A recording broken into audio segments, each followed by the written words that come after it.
From Hollywood, California, the Lux Radio Theater presents George Arliss in The Man Who Played God with Florence Arliss and Dolores Costello.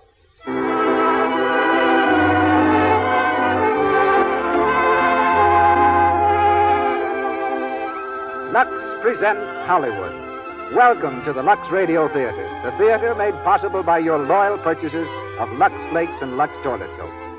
In the hour to follow, you will be entertained by George Arliss, Florence Arliss, Dolores Costello, Elizabeth Risden, and Ivan Simpson.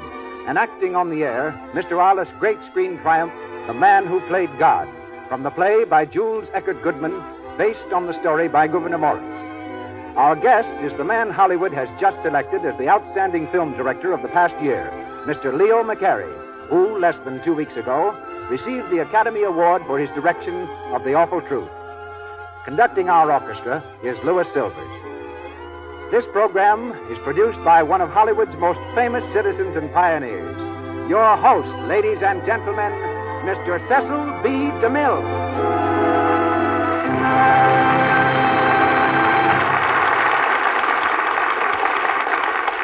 Greetings from Hollywood, ladies and gentlemen.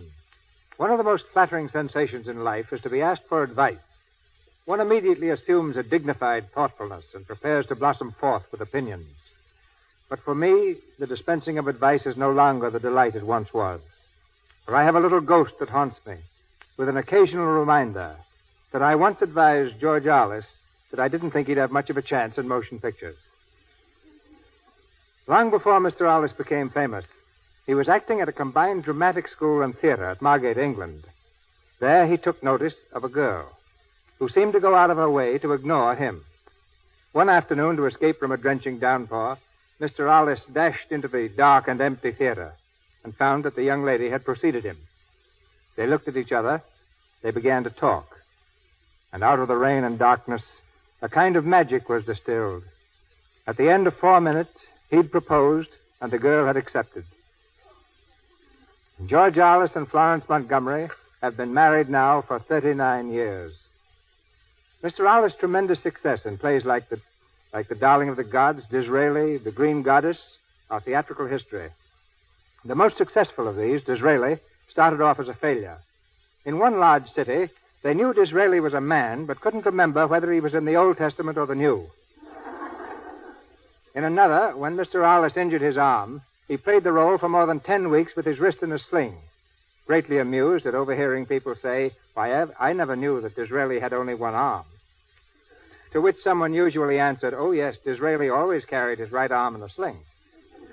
Tonight, Mr. Arliss plays the role of Montgomery Royle in our adaptation of his brilliant Warner Brothers film, The Man Who Played God.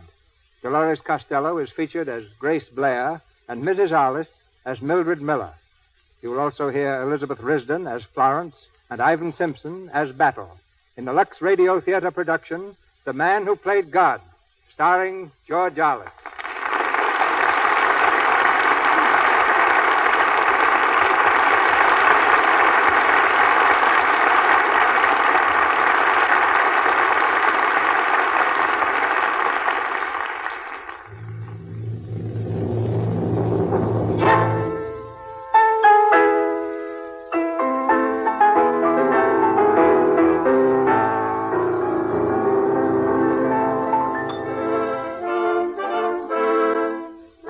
Suite in Paris. The handsomely furnished rooms are the temporary quarters of Montgomery Royle, the famous American pianist.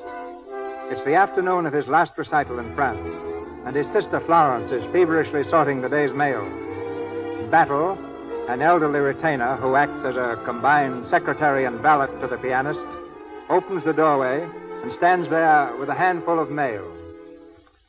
More mails, Miss Royal. More? Oh, this is getting out of hand, Battle. Yes, miss. May I come in? Mildred, of course. How are you, Florence? Good afternoon, Battle. Good afternoon, Mrs. Miller. Sit down, Mildred. I'm just trying to get through this mail. There seems to be a great deal of it. I suppose they are Monty's love letters. From adoring French women and hundreds of requests for seats for tonight's concert. Oh, what lovely roses. Are these from adoring French women also?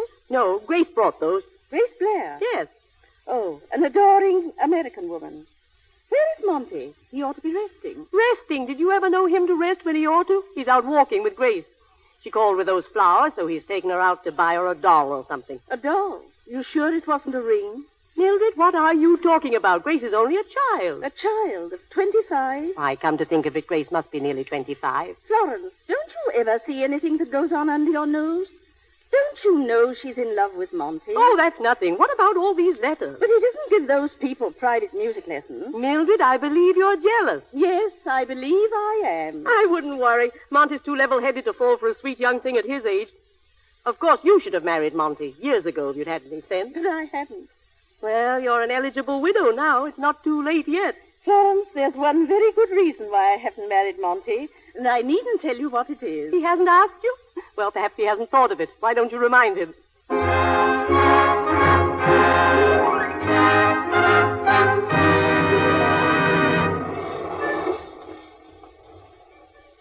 But they recognized you, Monty.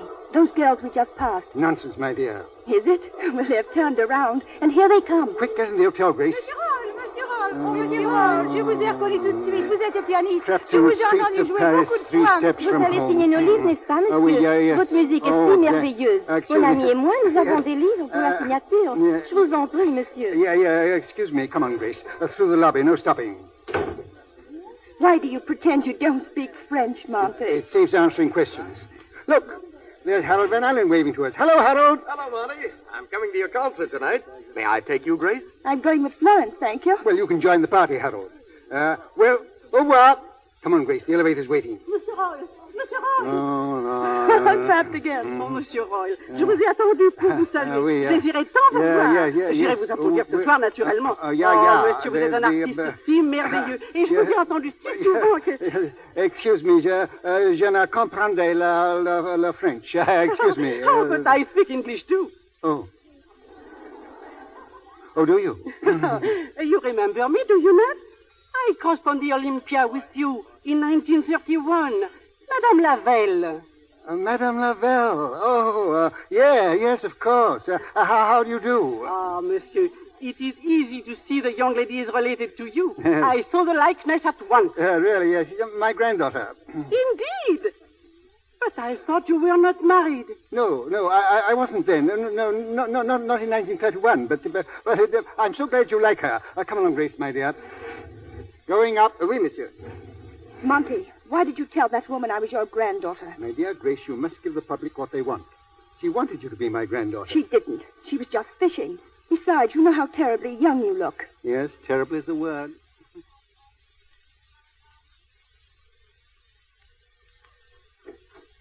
Mr. Royle, Hello, Battle. Come in, Grace.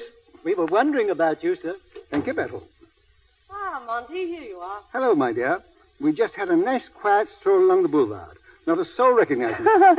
Not more than 50 or 100. Hello, Monty. Mildred, dear. Nice to find you here.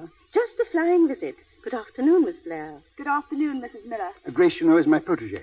All great musicians must have a protege. So I thought I might as well have a good look out. You also have a sister who's been working her fingers to the bone. Ah, but look how I have to work mine on the bones tonight. Smiting the ivories, hip and thigh. Well, good luck to you tonight, Monty. Oh, don't go yet, Mildred. I need your advice, as usual. Well, what is it? I want you to see this drawing that's come from the architect. Ah, yes, here it is. Don't you think that's a lovely setting for a church organ? There's the inscription. To the glory of God and the memory of Margaret Ruth Royle. To the memory of your mother. I'm going to have it built in the little church in New York that she always attended. What do you think of it? It's beautiful. Good. You know, she was always conscious of the vibrations of the church organ, in spite of her deafness. You remember, Florence, how it affected her? We used often to see the tears come into her eyes. I didn't know your mother was deaf. Yes, quite early in life. It's a family inheritance. Her father and his father before him. A terrible inheritance. I think she'd like my giving this organ to the church. I beg your pardon, sir. I think you ought to rest. One moment. I've got something rather exciting to tell you all. It's about a king.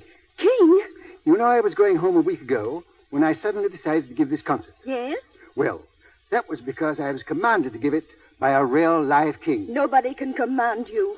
You're a king yourself. Well, then he approached me as one king to another and asked me to give one more concert that he might attend incognito. But why must he come in secret? I'm not sure. but I've heard that there have been some recent attempts on his life. Heavens, Monty, I hope nothing will happen at the concert. There's an unfeeling woman for you. A king's life in danger, and all she thinks of is the incidental music. Well, I really must go. I'll see you tonight, Monty. Come back to my dressing room after the concert. Very well. Let me see you to the door. Goodbye. Until this evening. Oh, Grace? What are you looking so solemn about? You'd better say goodbye to me, too. I won't see you again. Yes, you will. I'm not going till tomorrow. But I won't see you alone. Oh, well, there may be a king or two present, but... Don't make fun of me, Monty. I won't be able to follow you to New York for a month. Won't you? Well, mind you practice 5 hours a day. I can learn more from you in 5 minutes than from anyone else in 5 years. You love music, don't you? I love you. Monty, I love you. Grace, my dear child. I'm not a child. Don't be foolish. I'm old enough to be your... You know I'm your grandfather. I don't care how old you are. I love you. No, dear, you don't. You love music. You love the successful pianist, not me. Paris has got into your blood. Everybody gets romantic in Paris. But I'm not just romantic, Monty. I'm in earnest. Wait till you get back to New York. You'll feel quite different. Will you try me? Try you? If I come to you in 6 months and say I love you, will you marry me? Well, but... Oh, don't you love me at all? Of course I love you. But I'm old and easily flattered. How can I help loving you? Then you will? What? If I come to you in 6 months, you'll marry me? If you look at me with those beautiful eyes, I may not be able to resist you. Don't beat about the bush. Say yes. But... Say yes. Yes. Oh, Monty, darling.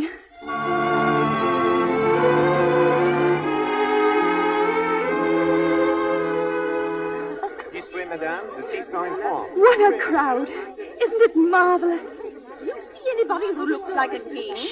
Our 4 seats aren't together. Harold, will you take care of Grace? With pleasure. No, I'll sit with you, Florence. Oh, no, you won't. You young people will sit together. You come with me, Mildred. Well, we might as well sit down, Grace. May I take your wrap? Thank you, Harold. Oh, I believe I'm excited. You seem to be. After Mr. Royal sails tomorrow, I suppose I may have a chance to see something of you. What do you mean? You're always seeing me. I'm always calling to see you, but you're generally otherwise engaged. Harold, don't start that again. I want to listen to the music. Well, there isn't any music yet. Why do you carry those enormous race glasses? I like to watch the movement of his fingers. There he is. Ooh, Katie? No. What an ovation.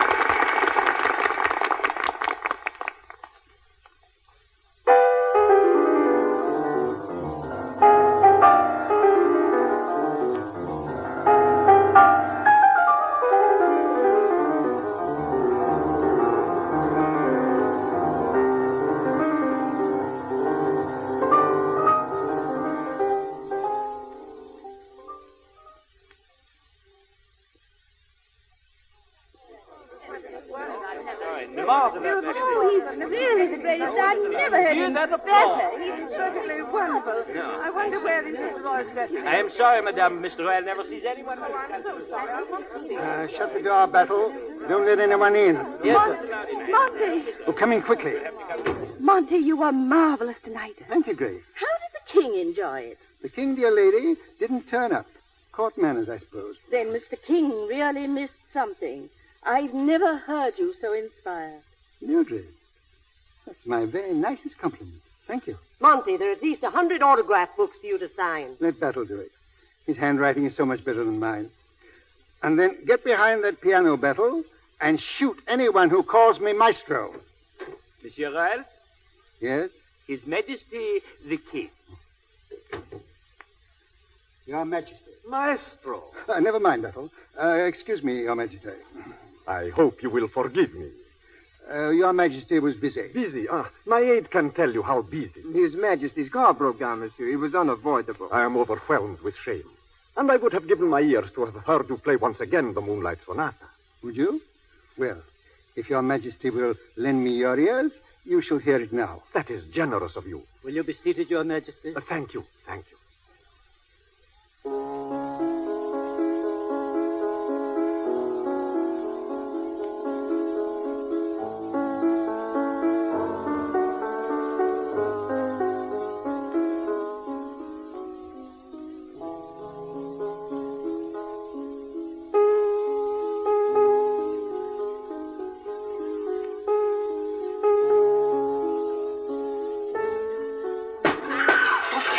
Your Majesty, a bomb! Monty, don't Stand back, touch him. He's everybody. picking it up. Get away from that window. Quick, look out!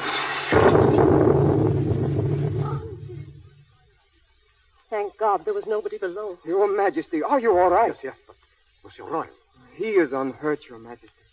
he saved my life. Monsieur Royle. Monsieur, I owe my life to you. How can I ever thank you? Your Majesty will forgive me, but I can't hear what you're saying. What? Monsieur Royle. Monty, what is it? There's no sound. Nothing. Monty, what are you saying? It's the shock. I shall never play again. Don't say that. Don't look like that.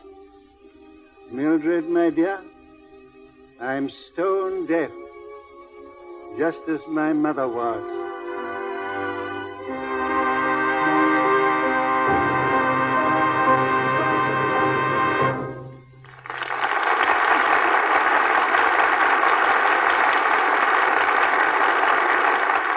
We have finished the first act of The Man Who Played God, and in a moment, George Arliss and our co-stars will be back in Act Two. But during our brief intermission, we'd like you to come along with us to an amusing place where everybody speaks in rhyme, even the judges, the lawyers, and prisoners in the courts of law. We take you to a courtroom in this strange land of rhyme right now. Here we are, in the presence of a jury and a defendant, and the judge is about to enter. Court will come to order. The judge is coming in. Bring the prisoner to the bar. Young woman, what's your sin? Your Honor, I don't think it's bad, but goodness, I am blue. My husband gets so angry, and so I've come to you. This court is here to listen to crimes against society. My husband says my hands are a crime against propriety. He says they look so wrinkled and so old and rough and red because I wash the dishes. That's not half of what he said. Now let's take up the problem. You wash dishes every day? Why not eat on paper plates, then throw them far away? Why, that's all right for picnics or a quick informal bite. But when dishes are attractive, to keep them too inactive, well, of course I really might. But do you think it would be right to keep them out of sight? That's a sticker. Now let's see. Rough hands spoil tete-a-tetes. Suppose you have your dinner and just not wash the plates. Your Honor, I'm a housewife. My home is always clean. I wouldn't dream of such a thing. Oh, all you men are mean. Now, don't speak like that to me, my dear. I'm sorry. Now listen here. I've now got information on the cause of your mistakes. I put you on probation to wash dishes with Lux Flakes. Every wife of every station can now avoid heartaches, keep hands from ruination by using mild Lux Flakes. His Honor is right. To keep your hands white, get Lux Flakes tonight. You see, this rhyming business is contagious, but so is the use of Lux Flakes for dishes. Women who try it are so delighted with it that they tell other women. You, too, will find Lux not only makes dishwashing quicker and easier, but keeps your hands lovely, soft, and white. The kind of hands men admire, the kind that every woman wants to have. Use Lux Flakes for dishes. And now, Mr. DeMille. The Man Who Played God, starring George Arliss with Florence Arliss and Dolores Costello.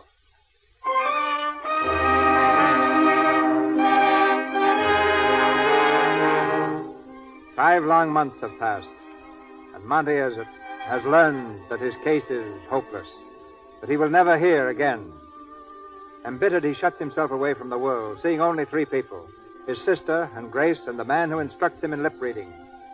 In his New York City penthouse, high above Central Park, he's receiving his final lesson from the instructor. And now, Mr. Royle, I'm going to give you the final test. Yes? I'm going to place my fingers almost over my lips and see if you can read what I say. Go on. From that window, I can see the people walking in Central Park. What did I say? From that window, I can see the people walking in Central Park. Good. How did you get that? Mainly from the muscles of your throat and jaw. Well done. Try again. The flowers are blooming, the sun is shining, and God's in his heaven. The flowers are blooming, the sun is shining, and God's in his heaven. Splendid. Well, you're a remarkable student, Mr. Royle. Thank you. I'm afraid there's no use of my coming anymore. I shall be sorry to lose you. Impress on your friends not to try to help you by mouthing their words. They'll only mislead you. I don't allow many visitors. No? You should.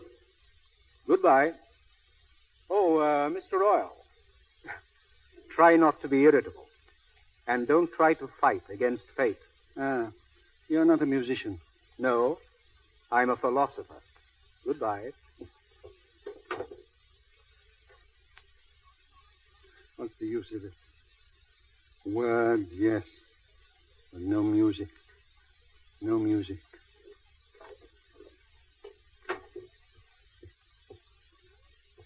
Monty. Oh, it's you, Florence. Why don't you come straight in instead of creeping up behind me and pushing me? I'm so sorry. You and Battle are always talking behind my back. Why can't I be left alone? I know perfectly well I'm a millstone around your neck, but you needn't make me conscious of it every moment. Monty. Oh. Grace come yet? No, but Mildred is here. You wish to see her? No. Yes. I should like to see Mildred. Come in, dear. Monty. Well, Mildred, this is my den. The lion's den, you know. Florence. Sit down. How do I speak to him to make him understand? Do I speak loud or slow or how? Speak naturally, that's all. I can understand you. You heard what I said. No. I didn't hear. I read your lips. Read my lips. How wonderful. Oh, Monty. Why are you crying? Because you find me changed, eh? Haven't I good reason to be changed? But I'm glad you've come. I've missed you. I've often wished to talk to you during these 5 silent months. You didn't answer my letter. I knew you only wrote because you were sorry for me. You should know me better than that, Monty. But I can talk to you. You've always... Mildred, you believe in God? Yes. I've been studying the Bible lately. Listen. It says here, are not 5 sparrows sold for 2 farthings, and not one of them is forgotten before God?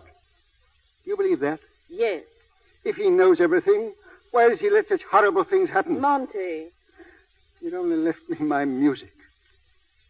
Mildred, I've withdrawn my promise for the church organ. Why? Because I won't be a hypocrite.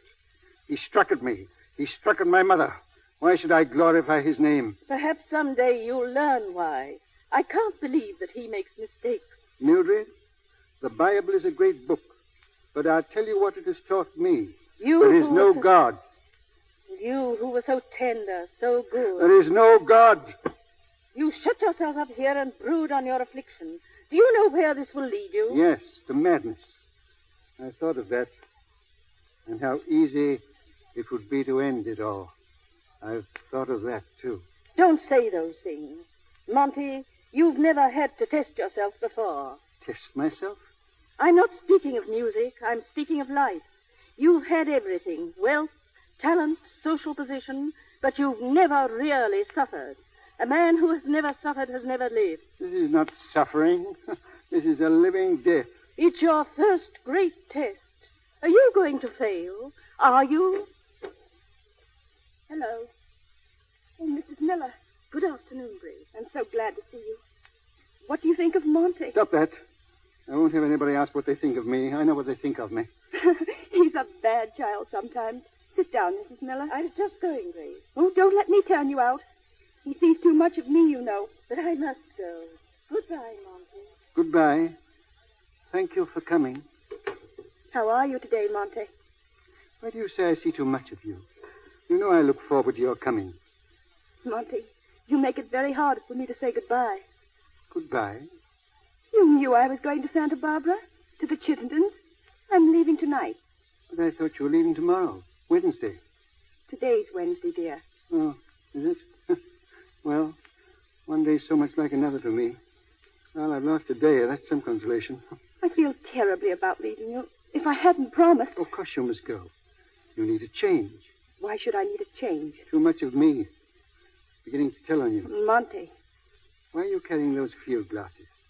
You going to the races? No, not exactly. Mother and I are... Oh, Monty, you know how I love the piano. We were going to the concert this afternoon. Do you mind? Mine? It's the first recital I've been to since yours. Does it seem rather heartless for me to go? Why shouldn't you? You are taking these glasses to watch the fingering. I remember. You used to watch mine. Yes, I always watched yours. Oh, I don't think I can bear it. I won't take them. Nonsense. Why not? Anyone else going with you? No.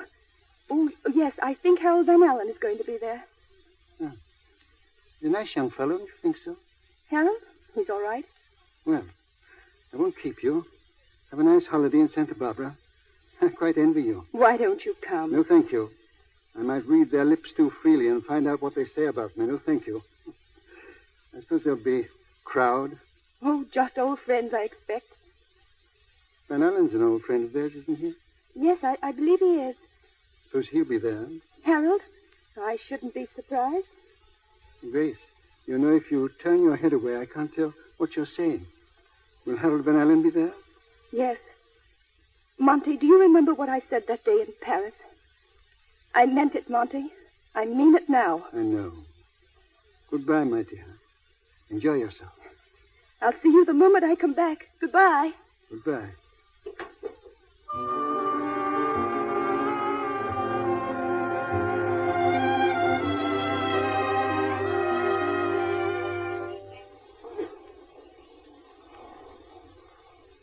Mr. Royle, won't you come away from the window, sir? I'm afraid you'll catch cold there.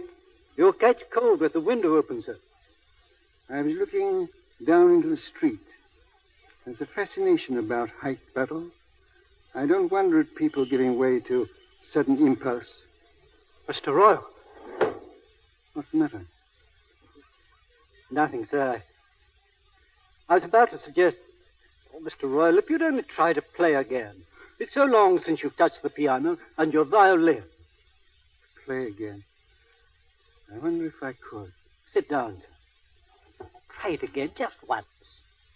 If I touch these keys, there'll be music in this room. Music. I can't do it.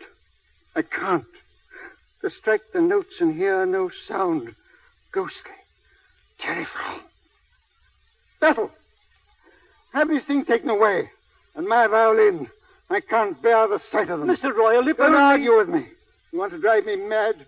Don't you know that these things are human to me, and they're mocking me, mocking me. Get this piano out of the house. And this, my violin. We've played together, you and I. Well, we'll never play again. Mr. Royle. That was foolish of me.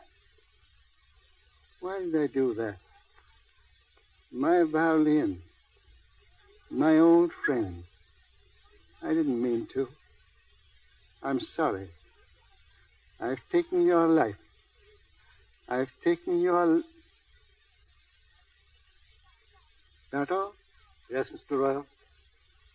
I want to be left alone. Alone, sir? Yes, alone.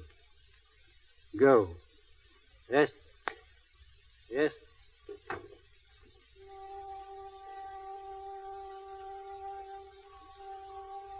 No sound. No voices. Nothing but silence. Forever. The silence of the tomb.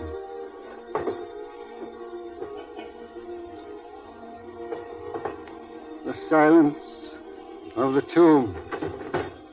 Mr. Royle! Mr. Royle, come down from that window, sir. Oh, Mr. Royle, for God's sake. Why did you stop me? I've nothing to live for. You've everything to live for. Tell me one thing. One reason why I should live. For others, for those who love you. I'm a burden to those that love me. That's not true. You think I'm blind as well as deaf? Don't I see you all groaning and suffering for me? Because you suffer too. We try to help you. Can you give me my music? No. Nobody can do that. But there are other things. You're thinking only of yourself. It's cowardly of you, that's what it is. You're a man, and you're supposed to have a man's strength. You ought to set an example of courage to other deaf people, not turn tail and sneak out of the world. You're a coward, a beastly coward. A coward? Mr. Royle, forgive me. A coward. And I thought it took a great deal of courage to do what I was about to do. But you're right. It's easier to die than to live.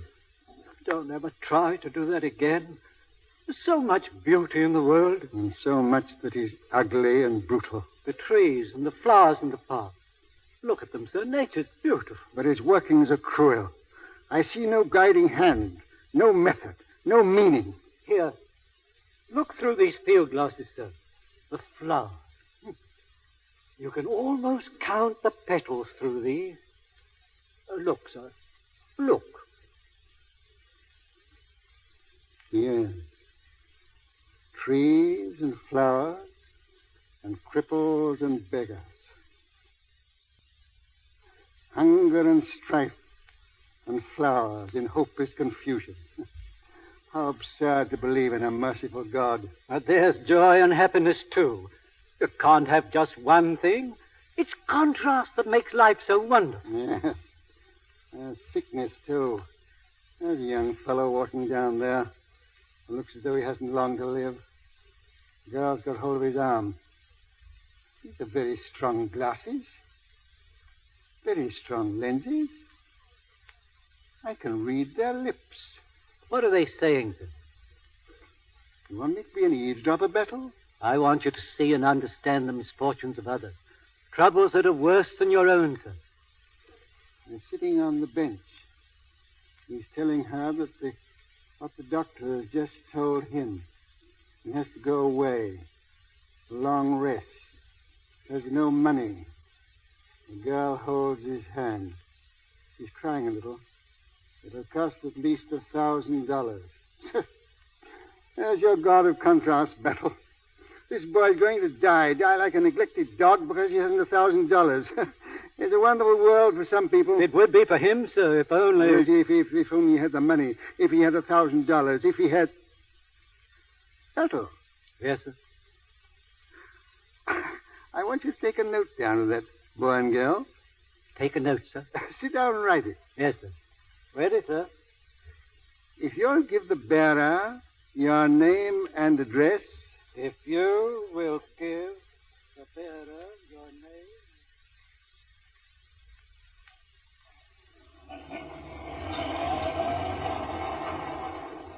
I can't figure it any other way, darling. I need 1,000. There's no chance of getting it. I guess that's all. No, I won't let you say that. There must be a way. There must be. I don't see how. We can't get married. I guess we never will now. Oh, Ed. It's tough on you, honey. Tougher on you than on me. Don't say anything. Don't speak, Ed. What is it, honey? I'm praying, Ed. Praying to God. Maybe I won't be hurt. Honey. I'm praying to him now. Dear God. Honey, don't. It's no use. It's just the way things are. He can't help us. I beg your pardon? Yeah? What is it? I have a note for you. For me? Yes. But you don't know who I am. Will you read it, please? What does it say?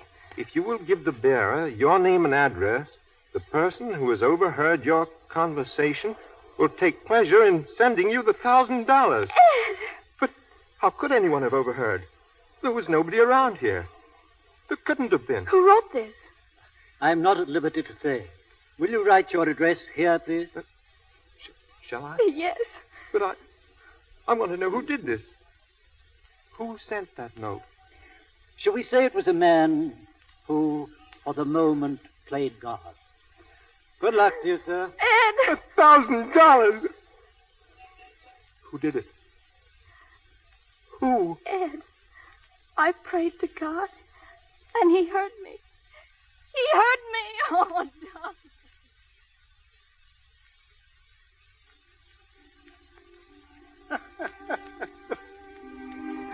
She prayed for it. She prayed for help, and she thinks that God, at last they've got a good joke on him. I wonder. has he the laugh on me. We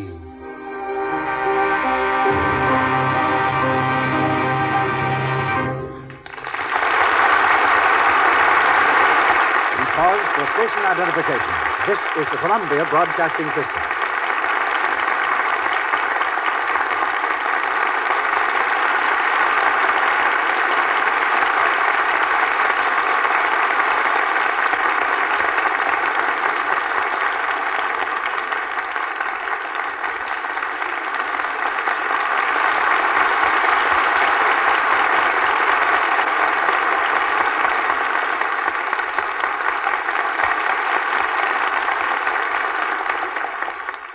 The curtain falls on the second act of The Man Who Played God. And following this short intermission, George Arliss continues in Act 3. The awards of the Academy of Motion Picture Arts and Sciences are given each year for outstanding achievement in acting, directing, writing, photography, and the many other arts and sciences that enter the making of a film. A few days ago, the gold statue proclaiming him the outstanding director of 1937 went to Mr. Leo McCarey, director of Columbia Studios' exquisite comedy, The Awful Truth. Mr. McCarey's genius for comedy is mixed with a rare appreciation of pathos and drama. For after directing Eddie Cantor, Harold Lloyd, Laurel and Hardy, and the Marx Brothers, Leo turned round and gave us Ruggles of Red Gap. And more recently, that tear-stained documents of parents and children make way for tomorrow. Welcome, Leo, and congratulations.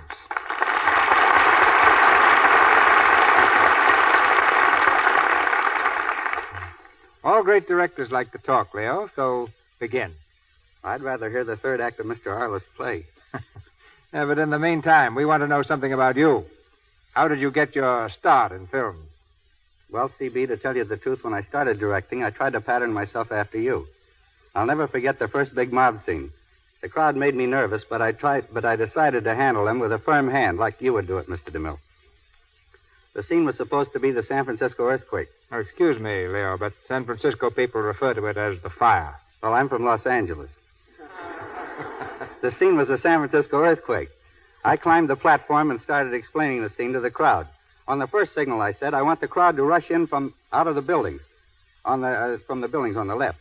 As I said this, a little fellow raised his hand far in the rear. Don't interrupt me, I said. Kindly wait until I've finished. I'm sure that's the way you would have handled it, Mr. DeMille. Yes, that's probably the way I'd have handled it. Then I continued. On the second signal, I want another crowd to run in from the right. And again the little man raised his hand.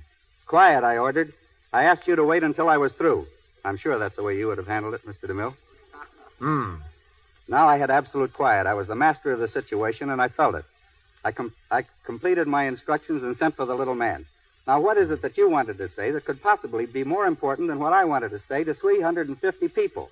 He looked me over from my helmet to my puttees and replied, I only wanted to tell you that we couldn't hear a thing back there. I'd have handled that with a megaphone. Well, that's what I thought, so I got one. But I'll be darned if the same little man didn't raise his hand again. Completely out of patience, I asked, what is the matter now? He says, well, I was in San Francisco at the time of the earthquake. It happened to be 5 o'clock in the morning, and don't you feel that most of us would be wearing nightgowns? And? I call lunch. I'm positive that's the way you would have handled it, Mr. DeMille.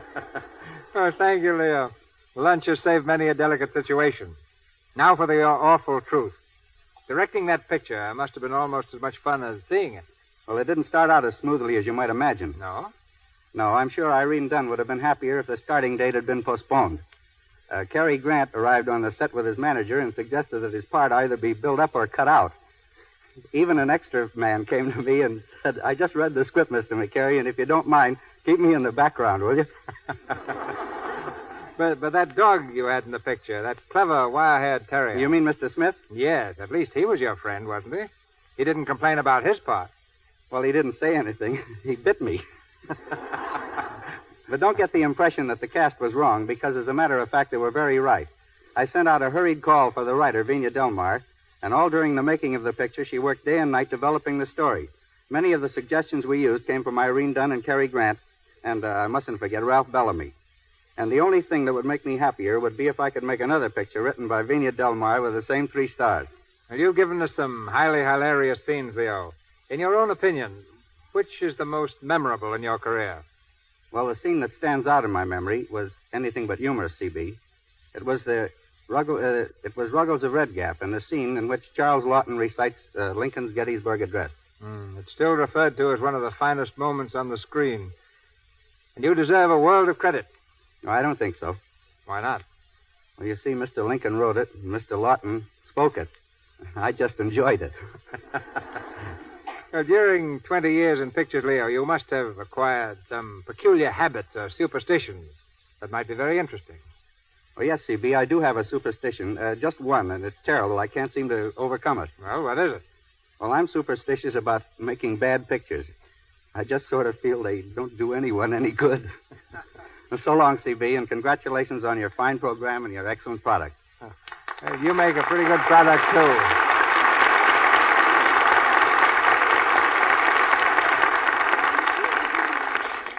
The curtain rises on Act 3 of The Man Who Played God, with George Arliss, Florence Arliss, and Dolores Costello.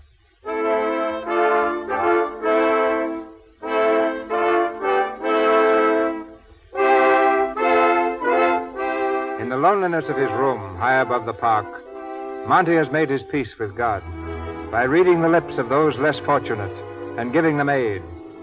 It's a few weeks before Christmas, and Monty kneels in the center of the room unpacking a crate of toys, singing as he works.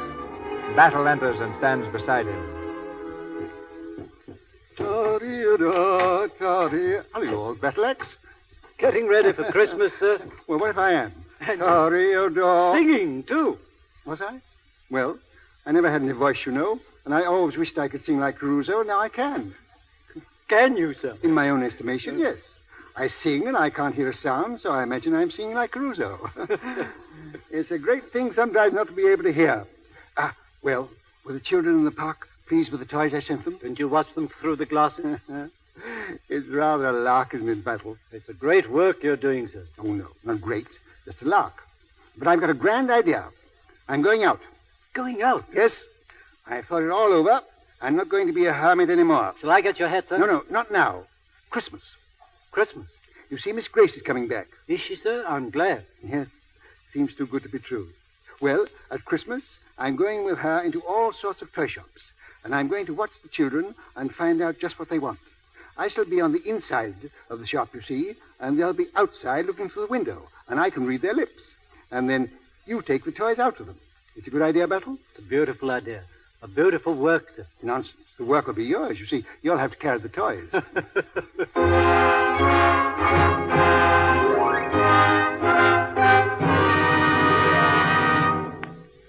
Oh, don't go yet. Sit down, Mildred. Here, let me make you comfortable. Why, I believe you're really glad to see me. I am. But you're so changed. What's happened to you, Mom? I'm living again, Mildred, and I'm having the time of my life. Grace comes home today, doesn't she? Yes. You know, Mildred, I used to think I could only bring her misery, but now I'm very happy. What has changed you, Monty? These. Those field glasses? Yes. I've learned things up here with the stars. Things that I never dreamed of. What things? The doubts and fears are only shadows. For long months I shut my eyes, and in the darkness I railed against God. I cursed and hated and cried out in defiance. And when my hatred was most bitter, he answered and sent me these. You look up there and read the stars. No. I look down there in the park and read their lips. I hear the despairing cry of those who suffer and doubt, as I suffered and doubted. And you answer their call. Yes. I take a hand. You see, I'm so close to God up here that he's taken me into partnership. Come out here, Mildred, and see my roof garden.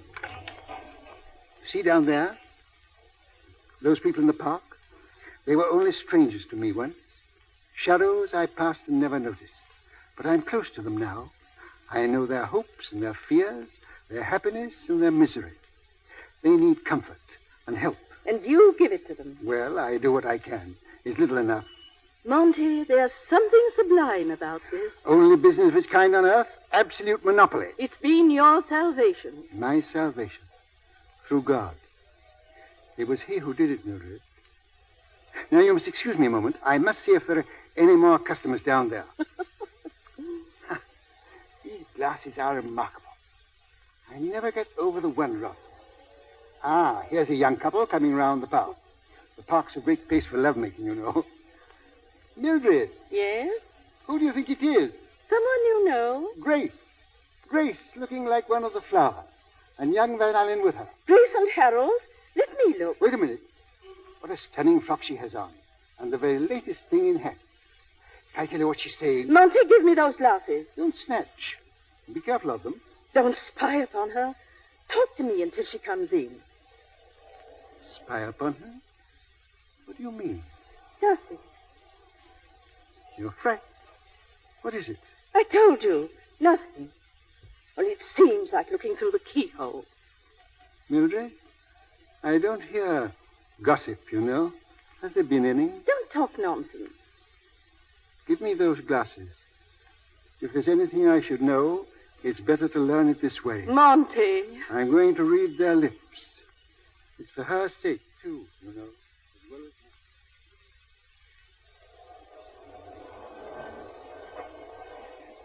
mine. Sit down, Grace, just for a moment. I can't, Harold. But I've got to speak to you. I've got to. When I said goodbye at Santa Barbara, I told you that was the end.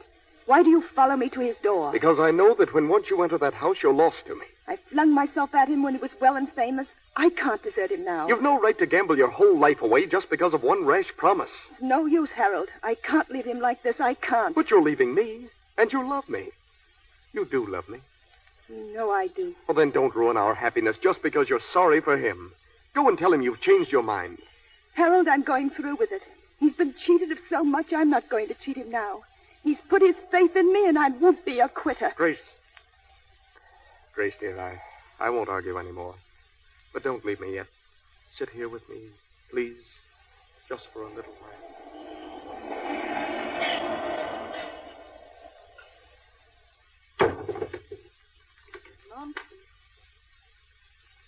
Monty, look at me, please. You knew this, Mildred? That she loved him all the time? I wasn't sure. But you see, they're both young, and I was afraid. Yes? Oh, they're both young. I've been very foolish. But she was always so dear to me. Does it hurt terribly? It hurts terribly. I'd better go. She'll be coming up here. Yes. I wonder what God would do in a case like this.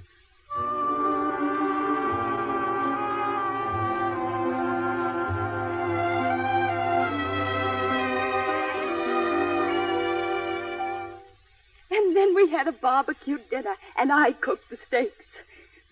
Monty, you're not interested. Of course I am, Grace.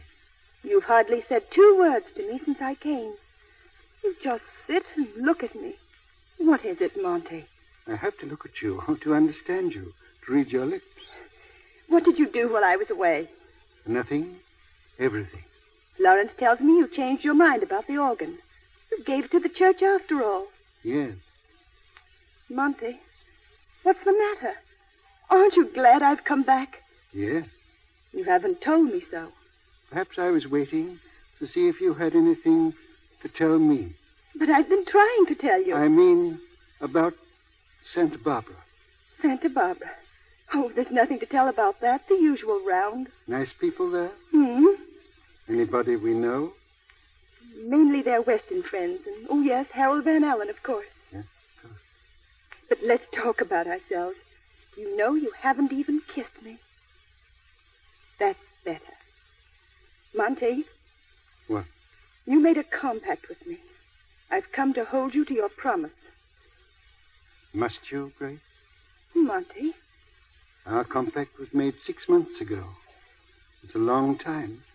But I gave you my word. I mean, you gave me your word. I'd like to break my word. Monty, why? Because you have such a beautiful nature that I don't want to lose you as a friend. I don't know what you mean. Something has happened to change me. When? Today. What is it? Who is it? You. Me? But how? You remember these? My field glasses? You remember you left them behind. Well, they turned out to be fairy glasses. By looking through them, by looking at people in the park, I can see everybody's life just as it is. Everybody's thoughts just as they are. Monty. Don't be frightened. I saw you in the park, Grace. You read our lips. Yes. Puts me in a pretty bad light, doesn't it? Eavesdropping. But you see, I wasn't quite prepared for what I was to hear. Monty, you don't think I've been deceiving you, do you?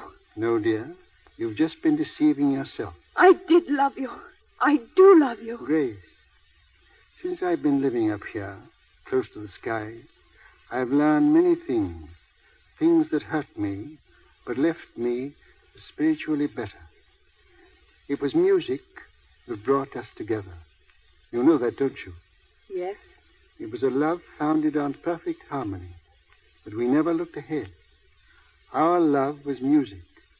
But you see, dear, a string snapped, and the music ceased. Not altogether, Monty. You'll always be my idol. I shall always be your friend. Goodbye. You behaved like a gentleman, Grace, and perhaps I admire you more than I could ever have loved you. Monty. Goodbye, my dear.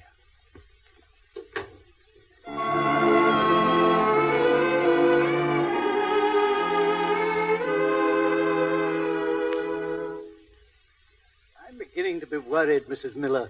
He said he was going for a walk in the park among his customers, as he calls them. But I expected him back. Do you think he might have gone to look at the organ? He might. He's often said he meant to sneak in one day. Thank you, Bethel. I'll go to the train.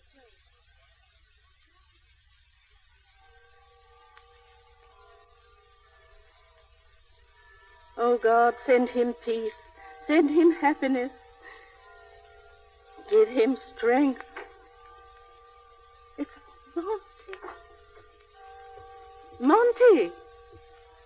Mildred, I'm so glad. I came to see the organ. I did, too. And to pray for something, Monty. What? That you might be the first to touch the keys, to play upon it. No. No, I can't. I couldn't stand it. It's there, Monty, in the loft. May I go up with you?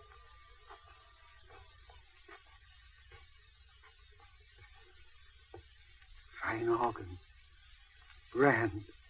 The last time you played, it was for a king. This inscription says, to the glory of God. Won't you play for a king again? Sit beside me, Mildred. Don't leave me, please. Won't you play? Yes.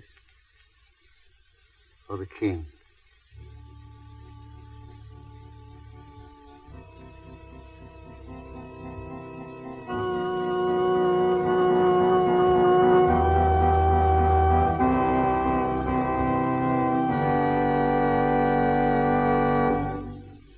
So ends The Man Who Played God.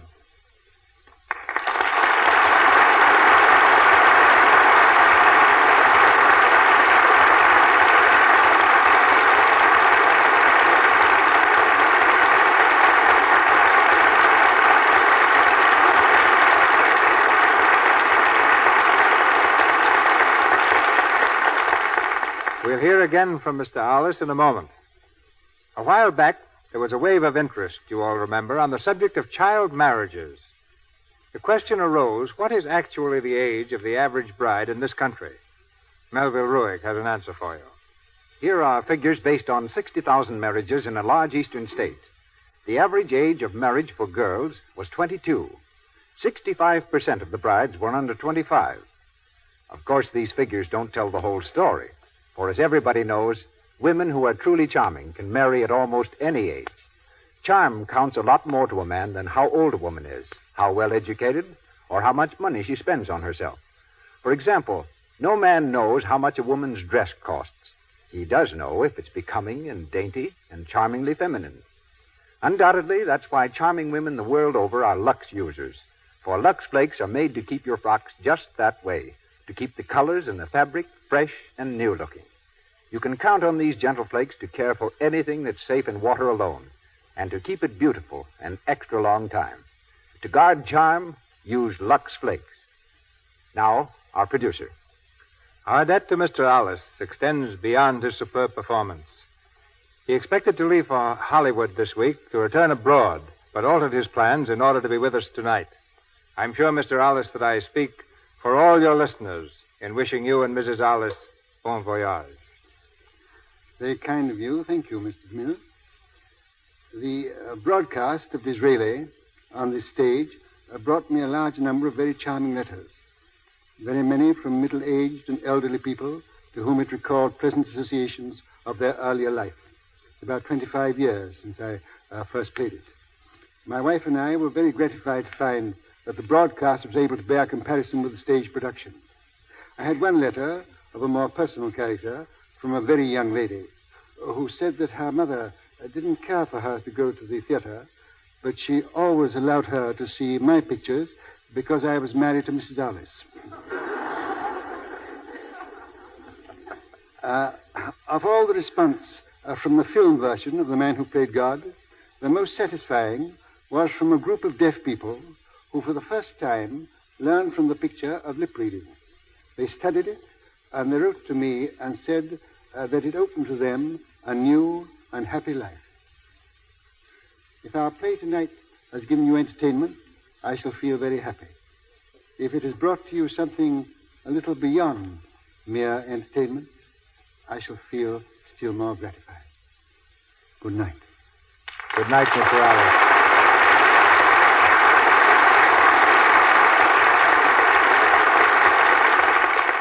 There's wonderful news of next week's stars and play coming to you in just a moment from Mr. DeMille. But first, may I say that in our cast tonight were Ivan Simpson as Battle, Elizabeth Risden as Florence Royle, Leonard Willey as Mr. Appleby, Evelyn Keyes as Girl in the Park, Reginald Sheffield as Boy in the Park, Vernon Steele as the King, Frank Nelson as Harold, Michelet Burani as Madame Louvel, Charles Evans as Usher, Louis Merrill as a manager, James Eagles as aide to King, Edith Nestier and Lou Lorraine as French girls, and Elizabeth Wilbur and Georgia Kane. Louis Silvers appeared through courtesy of 20th Century Fox Studios, where he directed music for their new picture, Sally, Irene, and Mary. And now, here's Mr. DeMille.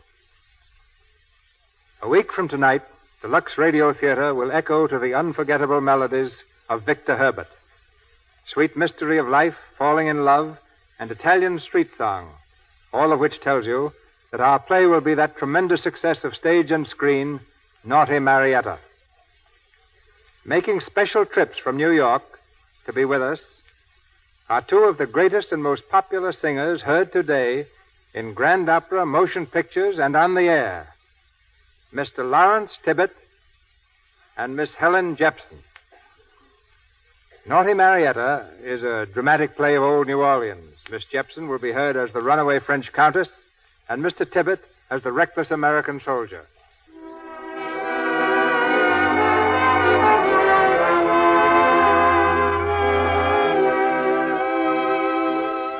Our sponsors, the makers of Lux Flakes, join me in inviting you to be with us again next Monday night when the Lux Radio Theater presents Lawrence Tibbett and Helen Jepson in Victor Herbert's immortal romance, Naughty Marietta.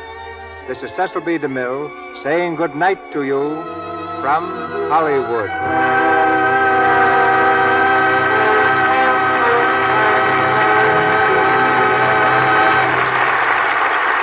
The announcer has been Melville Lewis.